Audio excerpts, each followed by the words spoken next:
Hello बच्चों, आज BSc mathematics का वेक्टर एनालिसिस शुरू करेंगे। और पूरी वेक्टर की पूरी जो भी बीएससी जितनी भी यूनिवर्सिटियों में बीएससी चलता है उस वेक्टर से रिलेटेड हर एक वीडियो में यहाँ बताऊँगा। स्केलर से पर प्रोडक्ट, वेक्टर से पर प्रोडक्ट और ग्रीन गॉस डाइवर्जेंट कर्ल सब चीज़ यहाँ मैं बताऊँगा आपको। तो आज शुरू हम करेंगे। अगर वेक्टर एनालिसिस पढ़ रहे हैं तो सबसे पहले हम वेक्टर जो हम ट्वेल्थ में जो वेक्टर के बारे में पढ़ते थे उसके बारे में एक छोटा सा ब्रीफ में हम बात कर लेते हैं आज। और फिर कल से रोज वेक्टर की वीडियो पूरा प्लेलिस्ट बनेगी, उसमें बीएससी मैथमेटिक्स में जितना भी वेक्टर में टॉपिक है वो सब के सब होंगे। तो हम जो इंटर में वेक्टर के बारे में पढ़ते थे उसके बारे में हम बात करेंगे। तो वेक्टर के बारे में हम बात करेंगे तो सबसे पहले मेरे पास दो क्वांटिटियां होती हैं, दो फिजिकल क्वांटिटियां होती हैं। एक वेक्टर होता है और एक मेरे पास होता है स्केलर, एक मेरे पास होता है स्केलर। तो जो ये वेक्टर होता है इसको तो हम बोलते हैं सदिश और इसको हम बोलते हैं अदिश। हमने सब इंटर में पढ़ रखा है अभी। तो जैसा कि नाम से ये विदित है, सदिश दिशा के संग, अदिश दिशा दिशा से अवरुद्ध। तो जो दिशा के साथ होते हैं वो मेरे पास कहलाते हैं सदिश। जैसे मेरे पास डिस्प्लेसमेंट है, डिस्प्लेसमेंट में मेरे पास क्या डिस्टेंस भी होती है और वो जो डिस्टेंस होती है वो किसी निश्चित दिशा में होती है। जैसे या नॉर्थ साइड हो या ईस्ट साइड हो या वेस्ट या नॉर्थ ईस्ट को, इस टाइप की। परंतु जो अदिश है इसमें कोई दिशा नहीं होती। जैसे मैंने दूरी ले लिया तो जो दूरी होगी ये कहीं को भी हो सकती है। अभी कोई फिक्स नहीं है, डिस्टेंस कोई फिक्स नहीं है, ये पीछे को है, आगे को है, नॉर्थ को है, वेस्ट को है, कहीं को भी हो सकती है। तो इसका मतलब क्या, जिसमें मेरे पास दिशाएं मतलब डायरेक्शन होती है वो मेरे पास वेक्टर कहलाता है, और जिसमें कोई डायरेक्शन नहीं होती वो मेरे पास अदिश कहलाता है। जैसे उदाहरण के लिए हम समझते हैं, अगर मान लिया जाए, जैसे इसको हम समझ सकते हैं, जैसे अब कोई जो फिक्स डायरेक्शन, जो फिक्स एक डायरेक्शन की ओर होता है वो मेरे पास क्या कहलाता है, अदिश कहलाता है। जिसमें कोई डायरेक्शन के बारे में बात नहीं करेगा उसमें मेरे पास क्या कहलाएगा, अदिश कहलाएगा। तो अब हम एक बहुत ही मोस्ट इंपोर्टेंट टॉपिक पढ़ते हैं जिसका नाम है डीसीज एंड डीआरएस। क्योंकि ये जो डीसीज एंड डीआरएस है इसमें बहुत हमारा कंफ्यूजन रहता है कि आखिरकार होती है। तो हम बात करते हैं डीसीज की। तो जो डीसीज होता है उसको लेकर के हम चलते हैं डीसी। हम क्या बात करते हैं, डीसीज की। इसको हम बोलते हैं डायरेक्शन कोसाइन। डायरेक्शन कोसाइन,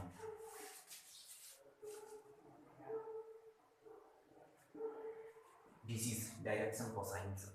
तो डायरेक्शन कोसाइन होती है, हम बात करते हैं डीसीज की। तो ध्यान से सुनेंगे और बिल्कुल डीसीज की हम बात करते हैं। डीसीज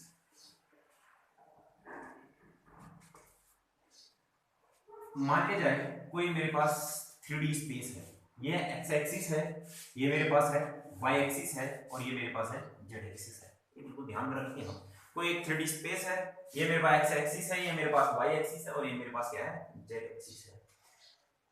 अब सुनिए, मान लिया जाए इसमें कोई एक, जैसे ये X axis Y axis Z axis, ये एक्स है, ये वाई है, जेड। इस पर कोई एक लाइन है, मान लिया ओरिजिन के साथ, ओरिजिन से रिलेटेड होनी चाहिए वो लाइन। ऐसा नहीं ये लाइन नहीं, ओरिजिन से रिलेटेड लाइन होनी चाहिए। मान लीजिए ये लाइन है, तो इस लाइन का एक्स के साथ बनाया गया एंगल, मान लीजिए अब ये 3D है तो मैंने यहाँ मान लीजिए ये एक मेरे पास लाइन है, ये ओरिजिन से रिलेटेड, डीसीज में ओरिजिन से रिलेटेड लाइन होनी चाहिए। तो यह एक्स एक्सिस के साथ भी कुछ ना कुछ एंगल बनाएगा, वाई एक्सिस के साथ भी कुछ ना कुछ एंगल बनाएगा। देख लीजिए ये एक्स एक्सिस है तो ये वाई एक्सिस है, और जेड एक्सिस के साथ भी कुछ ना कुछ ये एंगल पक्का बनाएगा, अल्फा बीटा गामा। ठीक, एक्स एक्सिस के साथ भी कुछ एंगल बनाएगा, वाई एक्सिस के साथ कुछ एंगल बनाएगा और जेड एक्सिस के साथ कुछ एंगल बनाएगा। तो इनके कॉस की वैल्यू, जैसे ये cos alpha, cos beta, cos gamma, यही मेरे पास क्या कहलाते हैं, डायरेक्शन कोसाइन कहलाते हैं। तो इसका मतलब हो गया डायरेक्शन कोसाइन हमेशा यूनिक होंगे, सिर्फ और सिर्फ डायरेक्शन कोसाइन की मेरे पास एक ही वैल्यू होगी, सिर्फ। अब आता है डीआरएस, अब आता है मेरे पास डीआरएस, डायरेक्शन रेशियो, डीआरएस। अब हम बात करेंगे डीआरएस की। तो डीआरएस जो होते हैं वो मेरे पास क्या होते हैं, बिल्कुल ध्यान से सुनेंगे हम। अभी तो मैंने बात की डीसीज की, डीसीज क्या थे मेरे पास, एक्स एक्सिस के साथ, वाई एक्सिस के साथ और जेड एक्सिस के साथ बनाया गया कॉस कॉस कॉस का एंगल ही मेरे पास डीसीज कहलाता है। जो डीआरएस होगा, डीआरएस का मतलब मेरे पास ये कॉस अल्फा है, ये कॉस बीटा है और ये मेरे पास क्या है, कॉस गामा है। ये मेरे पास है डीसीज है। अब मैं बात करता हूँ डीआरएस की। अब देखिए इनके साथ 3 नंबर ऐसे होंगे, मान लीजिए ये ए है, ये बी है और ये सी है। ये 3 नंबर ऐसे होंगे जिनका रेशियो सेम होगा, इसका भी रेशियो 3 नंबर ऐसे होंगे, अगर इनका रेशियो सेम हो जाए, क्या हो जाए, सेम हो जाए, तो ये मेरे पास क्या कहलाते हैं, ये 3 नंबर मेरे पास कहलाते हैं डीआरएस। उदाहरण के लिए मैंने कह दिया, मान लिया जाए डीआरएस मेरे पास 1 2 है, ये मेरे पास 4 है और ये मेरे पास 6 है, उदाहरण के लिए। तो इसमें 3 नंबर मेरे पास, एक तो 2 हो सकता है, एक 4 ही हो सकता है और एक 6 ही हो सकता है। अगर मैं इनका रेशियो करूं तो समान आएगा, कितना, 1 आएगा। और यही 2 4 6 मेरे पास क्या होंगे, इस 2 4 6 के क्या कहलाएंगे, डीआरएस कहलाएंगे। ऐसे अलग नंबर भी हो सकते हैं मेरे पास, एक 4 भी हो सकता है और यहाँ से कितना आ जाएगा, 8 भी हो सकता है और मेरे पास क्या आ सकता है, 12 भी आ सकता है। तो रेशियो कितना आएगा, 1/2 आएगा। ठीक, तो इसका मतलब क्या हुआ कि जो डीआरएस है, जो डीआरएस है वो मेरे पास बहुत सारे हो सकते हैं। तो अभी तक का हमने क्या सीखा, जो डीसीज है, डीसीज का मतलब होता है एक्स एक्सिस के साथ, वाई एक्सिस के साथ, जेड एक्सिस के साथ बनाया गया कॉस एंगल, और वो हमेशा यूनिक होते हैं। और डीआरएस का मतलब हो गया उन डीसीज में 3 नंबर ऐसे होंगे जिनका रेशियो मेरे पास क्या है, सेम आए, वही मेरे पास कहलाते हैं डीआरएस। अब कोई एक वेक्टर है, अब मान लीजिए कोई मेरे पास एक वेक्टर है, a1 इक्वल टू मेरे पास क्या है, a1 i cap plus a2 j cap और मेरे पास कितना है, a3 k कैप। तो यहाँ पर को जो मेरे पास a1 a2 a3 है वो है मेरे पास कहलाएंगे, हमेशा याद रखेंगे हम, जो ये a1 है, a2 है एंड a3 मेरे पास क्या कहलाएंगे, DRS कहलाएंगे। क्लियर है? तो मेरे बच्चों आप ध्यान से सुनिए, अगर हमारे मेरे पास वेक्टर इस DRS के रूप में दिया गया है, यहाँ ये मेरे पास DRS कहलाते हैं, तो मेरे को डीसीज निकालने हैं। अब इस वेक्टर के मेरे को डीसीज निकालने हैं, तो वेक्टर के याद रखेंगे हम डीसीज कैसे निकालते हैं। तो हम क्या करेंगे, a1 i कैप के अपॉन में a1 a2 a3 के अंडर रूट के स्क्वायर को जोड़ देंगे, a1 का स्क्वायर, a2 का स्क्वायर, a3 का स्क्वायर। ऐसे मेरे पास कितना आ जाएगा, a2 अपॉन कितना आ जाएगा, फिर मेरे पास अंडर रूट आ जाएगा a1 का स्क्वायर, a2 का स्क्वायर और फिर मेरे पास कितना आ जाएगा, a3 का स्क्वायर। मेरे पास क्या हो जाएगा, जी। ऐसे ही मेरे पास a3 अपॉन मेरे पास हमारे पास हो जाएगा a1 का स्क्वायर, a2 का स्क्वायर और फिर कितना आ जाएगा, a3 का स्क्वायर। तो यहाँ पर से मेरे पास डीआरएस, अगर कोई वेक्टर मेरे को डीआरएस के फॉर्म में दिया हो तो उसके डीसीज निकालने के लिए मैं क्या करूंगा, a1 upon under root a1 का स्क्वायर, a2 का स्क्वायर, a3 का square, a2 upon under root a1 का स्क्वायर, a2 का स्क्वायर, a3 का स्क्वायर। अब हम आगे बढ़ते हैं, तो अभी तक का हमने क्या क्या सीखा, सबसे पहले हमने वेक्टर के बारे में पढ़ा, फिर हमने डीसीज क्या होते हैं, डीआरएस क्या होते हैं, इनके बारे में देखा। अब अगर मान लेते हैं, देखिए एक वेक्टर मेरे पास ये है, मान लीजिए कोई वेक्टर है और एक वेक्टर मेरे पास ये है, ये वेक्टर मेरे पास क्या है, ये है। अगर ये वेक्टर पैरेलल है, ये दो वेक्टर मेरे पास पैरेलल है, तो इसका मतलब मेरे पास होगा, अगर हमको दो वेक्टर कोई पैरेलल दिए हैं, मान लीजिए ए वेक्टर है, ये बी वेक्टर है, अगर ए बी के पैरेलल है तो जो ये बी होगा वह इस ए के वेक्टर के कुछ कांस्टेंट गुणे के बराबर होगा। तो जो अगर दो वेक्टर पैरेलल हैं तो जो दूसरा वेक्टर होगा वो लैम्डा ए वेक्टर के बराबर होगा। तो दो वेक्टर्स, तो यहाँ पर if two vectors are collinear, अगर दो वेक्टर कोलिनियर होते हैं तो मेरे पास कंडीशन आएगी a vector upon b vector is equal to कुछ ना कुछ कांस्टेंट आएगा। तो यहाँ पर से क्या हो जाएगा, a vector is equal to b vector. अब देखो ये लैम्डा अगर मान लीजिए मेरे पास लैम्डा इज इक्वल टू 1 भी हो सकता है, लैम्डा इज इक्वल टू 2 भी हो सकता है, कुछ भी हो सकता है। अगर लैम्डा इज इक्वल टू 1 आ गया तो ए वेक्टर बराबर बी वेक्टर आ जाएगा, तो ए वेक्टर ही मेरे पास क्या कहलाएगा, ए वेक्टर कहलाएगा। तो इसका मतलब क्या, कोई वेक्टर अपने ही कोलिनियर होता है। एक मेरी बात समझ में आ गई है। तो अब हम बात करेंगे, मान लीजिए कोलिनियर को समझने के लिए मैं ऐसा कहता हूँ कि ए वेक्टर बराबर मेरे पास है 3i Kaif plus 6j Kaif plus 7k Kaif, और एक वेक्टर है मेरे पास बी वेक्टर बराबर, देखो यह वेक्टर अपने ही कोलिनियर होगा और यहाँ पर तो एक मेरे पास 6i Kaif plus 12j Kaif और फिर मेरे पास क्या है 14k कैफ। तो क्या मेरे पास जो ये बी वेक्टर होगा वो मेरे पास ऐसा होगा, अगर मैंने 2 कॉमन लिया तो 3i Kaif plus 6j Kaif plus 7k Kaif. तो यहाँ पर तो जो बी वेक्टर हो जाएगा वो मेरे पास हो जाएगा 2 3i 6j 7k मेरे पास हो जाएगा ये वेक्टर। तो इसका मतलब ये दोनों वेक्टर क्या है मेरे पास, ये ए और बी वेक्टर मेरे पास क्या है कोलिनियर वेक्टर है।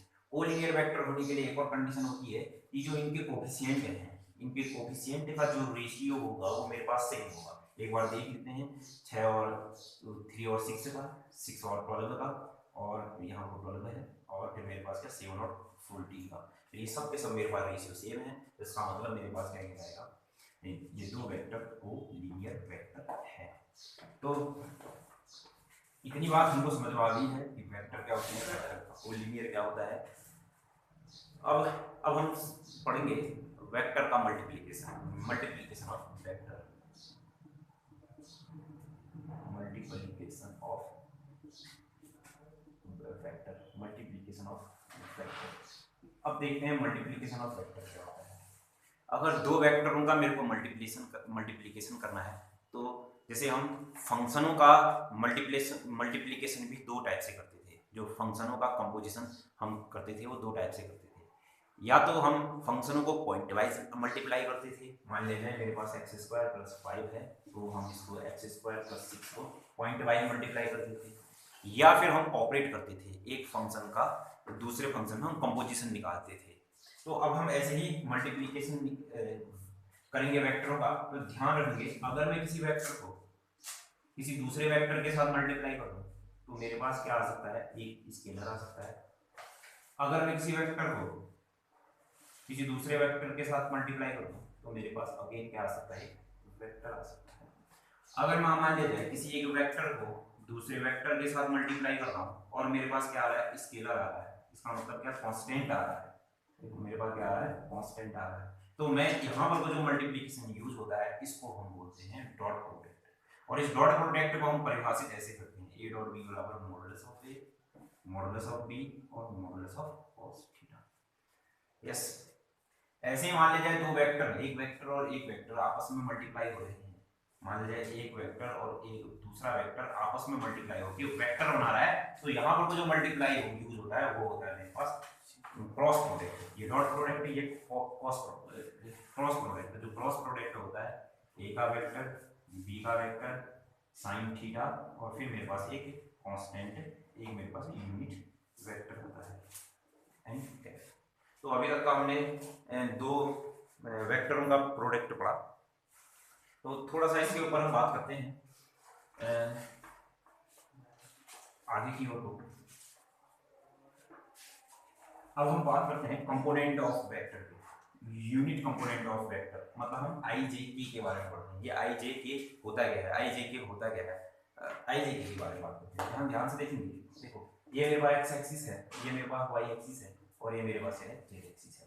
X axis per unit vector कोई ना कोई हो, मान लीजिए जैसे यहाँ पर तो ये 0,0,0 है, तो यहाँ पर तो मेरे पास क्या होगा 1,0,0,0। तो एक्स एक्सिस में जो यूनिट वेक्टर होता है उसको मैं लिखता हूँ आई कैफ, और कैफ जहां पर को लगाया है इसका मतलब होगा वो यूनिट वेक्टर। जहां पर को वेक्टर लगाया है तो इसका मतलब वेक्टर। जैसे वाई एक्सिस पर जो यूनिट वेक्टर होगा उसको मैं जे कैफ से लिखता हूं, और जेड एक्सिस में जो यूनिट वेक्टर होगा उसको मैं किससे लिखता हूं, के कैफ से लिखता हूं। ठीक, तो अगर मान लिया जाए तो आई वेक्टर को मैं आई के साथ डॉट प्रोडक्ट कर रहा हूं, आई का आई के साथ डॉट प्रोडक्ट कर रहा हूं, तो मेरे पास क्या आएगा, आई का आई के साथ डॉट प्रोडक्ट कर रहा हूं। तो अभी हमने बताया था ए का बी के साथ अगर मैं डॉट प्रोडक्ट करता हूं तो modulus of A modulus of B, फिर मेरे पास होता है cos थीटा। तो यहां से कहता हूं modulus of i, unit vector का मॉडुलस मेरे पास क्या होगा, modulus of i, modulus of i. और cos अभी आई के साथ डॉट निकाल रहा हूं तो cos कितना आएगा 0। तो आई का जो डॉट हो जाएगा वो मेरे पास यूनिट वेक्टर का मॉडुलस 1, यूनिट वेक्टर का मॉडुलस 1। तो यहाँ पर से कितना आ जाएगा, cos थीटा की वैल्यू, cos 0 की वैल्यू कितनी होगी 1, तो i डॉट i बराबर मेरे पास हो जाएगा 1। ऐसे ही j डॉट j बराबर भी मेरे पास 1 होता है, और फिर मेरे पास क्या होगा, k डॉट k बराबर भी मेरे पास कितना होगा 1। अब मैं मान लीजिए i डॉट j निकालता हूँ, तो मेरे पास कितना, मॉडुलस ऑफ j इनकी तो वैल्यू 1 1, और मेरे पास आता है cos 90, क्योंकि इनके बीच का जो एंगल होता है वो 90 होता है। तो i डॉट j बराबर मेरे पास कितना हो जाएगा 1 1, cos 90 की वैल्यू मेरे पास होती है cos 90 की वैल्यू होती है मेरे पास 0, तो i डॉट j बराबर क्या होता है 0। इसका मतलब क्या हो गया, अगर मैं डॉट प्रोडक्ट साथ एक ही जैसे वॉल्यूम के साथ निकालता हूं तो 1 आता है, अगर अलग अलग वॉल्यूम के साथ निकालता हूं तो मेरे पास कितना आता है 0 आता है। इतनी भी बात सही है। तो अब ऐसे ही मैं यूनिट वेक्टर से का क्रॉस प्रोडक्ट के बारे में बात करता हूं। यूनिट वेक्टर के क्रॉस प्रोडक्ट के बारे में अगर मैं बात करता हूं तो एक मेरे पास i है,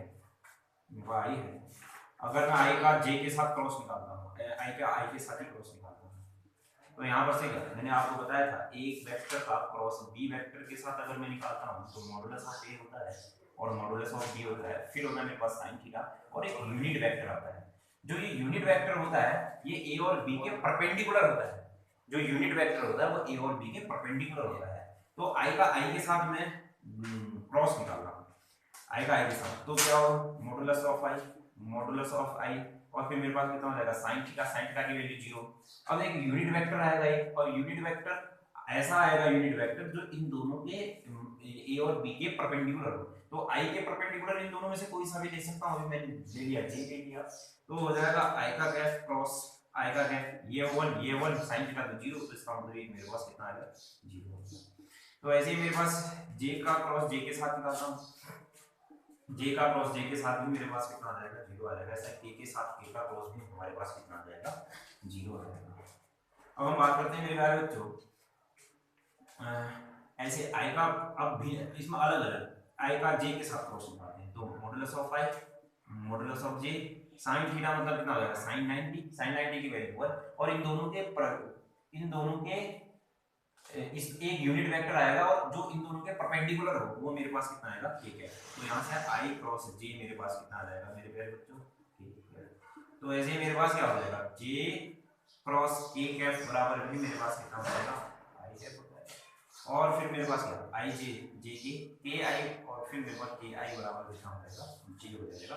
तो थोड़ा सा इसमें, और जो मेरे पास वेक्टर प्रोडक्ट होता है, वेक्टर प्रोडक्ट मतलब क्या, क्रॉस प्रोडक्ट मतलब क्या, क्रॉस प्रोडक्ट, ये कभी भी कॉम्यूटेटिव नहीं होता है, मतलब a क्रॉस b कभी भी बराबर नहीं होता है b क्रॉस a के, तो यहाँ पर जो a क्रॉस b बराबर होता है माइनस b क्रॉस a। ऐसे ही मेरे पास a डॉट b कॉम्यूटेटिव होता है, b डॉट a हो जाता है, ठीक है। तो अब हम बात करते हैं इसी में आज का लास्ट टॉपिक, और उसमें बात करते हैं पोजीशन वेक्टर की। आखिरकार ये पोजीशन वेक्टर होता क्या है। पोजीशन वेक्टर जैसा कि नाम से ही हम जान, पोजीशन है, अगर किसी मैंने कह दिया, मान लेता है, बिल्कुल ध्यान से हम सुनेंगे पोजीशन वेक्टर को होता कैसे, हम बात करेंगे पोजीशन वेक्टर की, पोजीशन वेक्टर, तो ध्यान से सुनेंगे बच्चों। पोजीशन वेक्टर जो होता है, मान लीजिए मैंने कह दिया किसी से कोई एक आदमी कहीं खड़ा है मार्केट में, किसी एक साइड में खड़ा है, तो जैसे मान लीजिए यहीं पर है एरिया में, जैसे इसी बोल्ड में गए दिया, इस बोल्ड में मान लीजिए कोई एक पॉइंट यहाँ पर है, तो इसकी पोजीशन आप हम कहाँ से बताएंगे, देखो इसकी, अब देखो मान लीजिए ये पॉइंट, जैसे ना इसको एग्जांपल से समझते हैं, मान लीजिए बिल्कुल अच्छे से सुनेंगे और समझेंगे, क्योंकि थोड़ा सा पोजीशन वेक्टर को समझना बहुत इंपॉर्टेंट है। मान लिया जाए कोई एक हमारा पहचान का हमारे शहर में आया है, तो वो कहीं खड़ा है, तो वो आपको फोन करेगा, तो अपनी पोजीशन कैसे बताएगा, किसी एक फिक्स जगह को डिनोट करके, कहीं भी, जैसे मैं यहाँ खड़ा हूँ, मैं इसके बगल में खड़ा हूँ, या मैं इससे इतनी दूर खड़ा हूँ, या फिर तुमको अपना अगर पोजीशन किसी को बतानी है तो तुम क्या किसी एक रेफरेंस पॉइंट को लेकर के अपनी पोजीशन बताते हैं, तो उसी रेफरेंस पॉइंट को हम क्या बोलते हैं, अभी मान लीजिए कोई पोजीशन वेक्टर है, यहाँ पर कोई वेक्टर है, जैसे ये वेक्टर है, तो इस वेक्टर को हमको अगर पोजीशन, इसका पोजीशन वेक्टर निकालना है तो वो सेंटर से रिलेटेड होता है, याद रखना। जो पोजीशन वेक्टर होता है वो सेंटर से रिलेटेड होता है, ठीक है ना। जैसे यहाँ पर कोई, जैसे मेरे पास ये OP, जैसे OP एक वेक्टर है, मान लीजिए OP एक वेक्टर है, कोई भी वेक्टर, जैसे ये यहाँ पर वेक्टर है, ये पोजीशन वेक्टर नहीं होगा। पोजीशन वेक्टर मेरे पास क्या होगा, जो सेंटर से रिलेटेड होगा। जैसे ये AB वेक्टर है, ये वेक्टर पोजीशन वेक्टर नहीं, खाली वेक्टर होगा। तो जो पोजीशन वेक्टर होता है वो मेरे पास क्या होता है, सेंटर से रिलेटेड होता है, ठीक। तो सेंटर से अगर मेरे पास कोई वेक्टर रिलेटेड है तो यहाँ पर से मेरे पास जो आ जाएगा, तो OP को मैं हमेशा किससे लिखता हूँ, R वेक्टर से, और इसको हम डिनोट करते हैं XI कैप, YJ कैप, और फिर मेरे पास Z K कैप। मतलब ये जो XI कैप है इसका मतलब क्या है, X I कैप तो यूनिट वेक्टर X एक्सिस में, और ये X का मतलब क्या होगा, X एक्सिस में, X एक्सिस का कोऑर्डिनेट है, X एक्सिस का coordinate into unit vector of I। YJ का मतलब Y वेक्टर का coordinate into unit vector of Y axis, Z axis का coordinate into unit vector of Z axis. ये मेरे पास पोजीशन वेक्टर होता है। अब देखो इसकी पोजीशन निकालनी है, मान लीजिए इसका मॉडुलस निकालना है। अब मॉडुलस निकालना है तो मॉडुलस का मतलब क्या होता है, डिस्टेंस। अब बताओ मेरे बच्चों, इसकी डिस्टेंस अगर निकालोगे तो यहाँ पर जो पॉइंट होगा ये तो x, y, z होगा ऑब्वियस सी बात है। x पर x है, y पर y है, z पर z है। तो इसके जो डिस्टेंस आएगी वो मेरे पास कितनी आ जाएगी, x square plus y square plus z square. यही मेरे पास क्या कहलाएगा, मॉडुलस ऑफ r। ये मेरे पास है पोजीशन वेक्टर। अब हम बात करेंगे एडिशन ऑफ वेक्टर्स की। अब हम बात करेंगे दोस्तों एडिशन ऑफ वेक्टर की। अब हम बात करेंगे एडिशन ऑफ वेक्टर की। एडिशन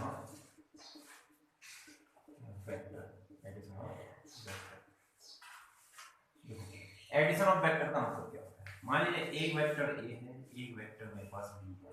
मान लीजिए ये वेक्टर A है और एक वेक्टर मेरे पास B है। इस A में B को ऐड करना है, तो ये वेक्टर A में B को ऐड करना है, मान लीजिए ये मेरे पास B वेक्टर है, इसमें इसको ऐड करना है, तो मैं क्या करूंगा, ये जो A वेक्टर की जो ये मेरे पास क्या है, इसका इनिशियल पॉइंट है, ये टर्मिनल पॉइंट है, तो B वेक्टर का जो ये इनिशियल पॉइंट को A वेक्टर के टर्मिनल पॉइंट से अटैच कर दूंगा। तो यहाँ पर से क्या हो जाएगा, ये इस टाइप का हो जाएगा। इस B का ये इनिशियल है और B का ये टर्मिनल है। तो जो एडिशन जो होता है ध्यान से हम सुनेंगे एडिशन। अब देखो वेक्टर है, वेक्टर का एडिशन का मतलब क्या है, अगर वेक्टर एडिशन करना है तो वेक्टर का एडिशन करना है, तो मतलब यहाँ से यहाँ तक का और यहाँ से यहाँ तक का लेंथ निकालनी है।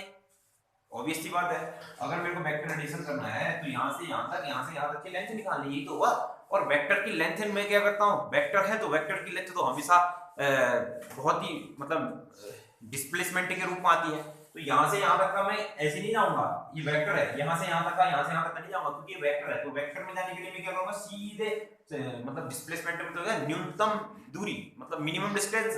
तो यहाँ पर से इसकी जो मिनिमम डिस्टेंस आई वो कितनी आई, a आई। तो इसका मतलब क्या हो जाएगा, जो a प्लस b होगा वो मेरे पास कैसे वेक्टर एडिशन होता है मेरे पास ऐसे, a प्लस b जो होगा वो मेरे पास क्या होगा, a का b में एडिशन करूंगा तो मेरे पास कितना होगा। अब एक और चीज है मेरे पास, ध्यान सुनिए, तो इसी में तो आपको हम पैरेललोग्राम लॉ भी समझा देते हैं। सुनो, ये जो b है, क्या ये मेरे पास ये भी तो b है, सेम टू सेम मैंने ऐसे वेक्टर बनाया है, और ये मेरे पास क्या है, a वेक्टर है।